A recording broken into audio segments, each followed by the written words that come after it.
საიტი სადავი საიტი იყო ეს საერთო ჯამში ბავშვებს ჩვეულებრივ სახში ტვირთავდი თუ სადმე ინტერნეტ კაფეში თქვენ ბრალი გედებათ ვებსაიტზე პორნოგრაფიული ნაწარმოების გამოსახულების უკანონო გავრცელების ფაქტზე.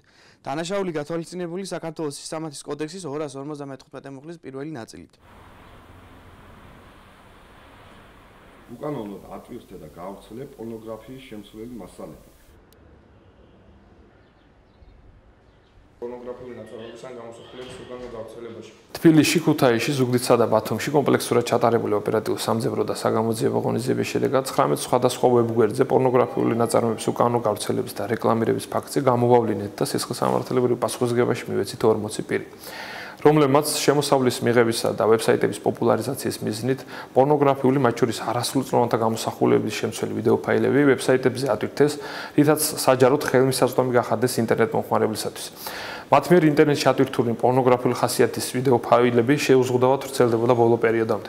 ამჟამად აღნიშნული საიტების ჰოსტინგები გათიშულია, ხოლო მომხმარებლები დაბლოკილი. გამოძიება პორნოგრაფიული ნაწარმოების უკანონო გავრცელებისა და რეკლამირების ფაქტზე მიმდინარეობს.